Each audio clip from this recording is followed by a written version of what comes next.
Welcome again to another episode of Down to Earth but Heavenly Minded. And I'm your host, Risch. And you're listening to our show on internet radio. And we have been going through the book of Acts. And like I said, we have 30 episodes. And I'm not sure what episode we're in, but we're about in the middle.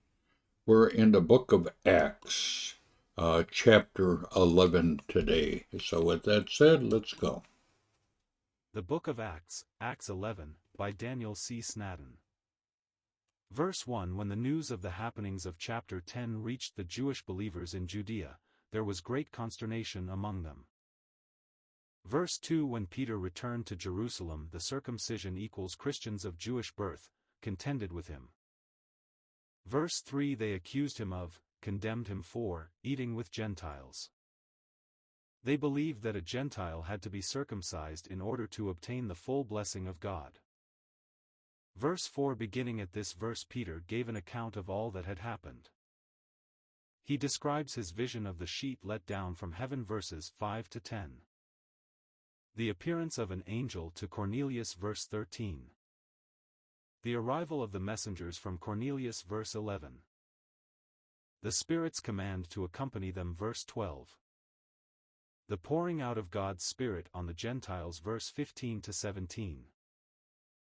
Since God had worked in so many definite ways, to resist or oppose would obviously have been to oppose God. In his message, Peter added several interesting things not given in the previous chapter. 1. He said the sheet came right down to where he was, verse 5. 2. He spoke of fastening his eyes upon it and considering it carefully, verse 6. 3. He tells that when the Spirit ordered him to accompany the servants of Cornelius, he was to go, nothing doubting. That is, he was to make no distinction, he was not to discriminate against the Gentiles, verse 12.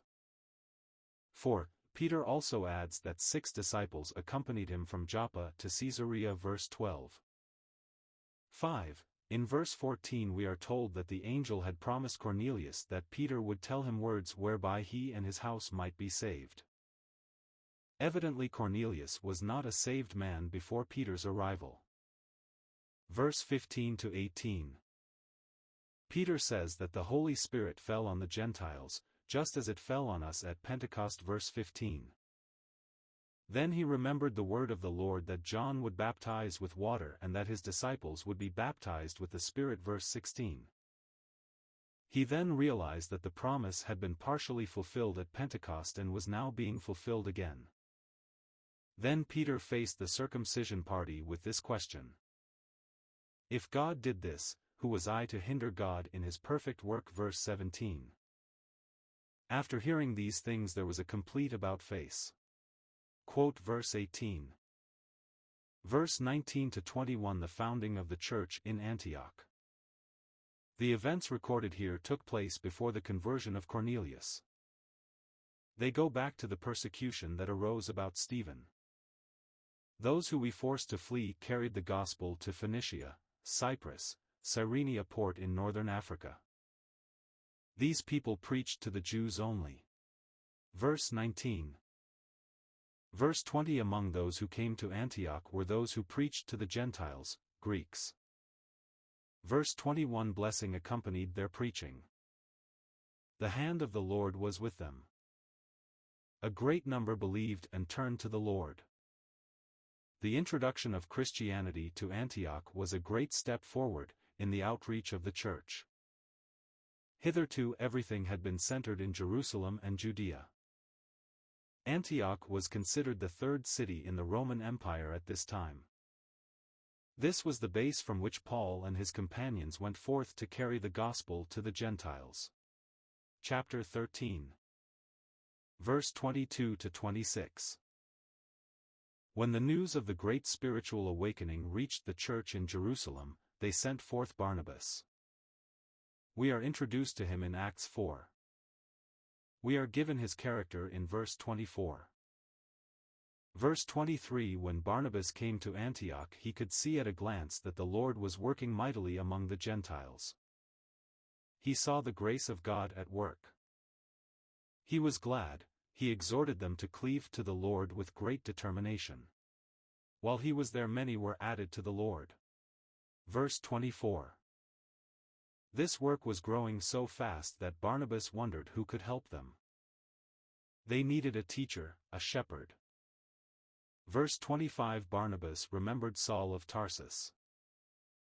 It was Barnabas who had introduced him to the apostles at Jerusalem. Acts 9 verse 27. The Jews sought to kill him, and they had sent him home to Tarsus.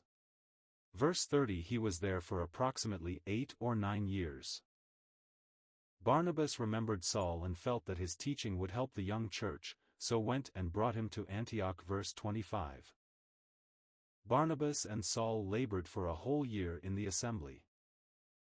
The disciples were first called Christians at Antioch. Verse 27 to 30. Antioch sends help to Jerusalem. The church in Antioch worked in full fellowship with the church in Jerusalem. The following incident illustrates this. Certain prophets came from Jerusalem to Antioch.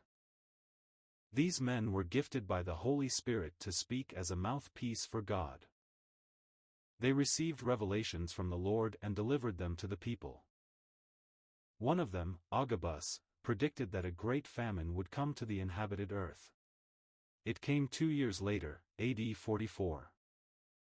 The believers in Antioch promptly decided to send relief to their Christian brethren in Judea. This is a touching illustration that the middle wall of partition had been broken down. The grace of God was manifested in these new converts. Every man gave according to his ability, unanimously, spontaneously, proportionately. The money was sent to the elders by the hands of Barnabas and Saul. This is the first mention of elders in connection with the church.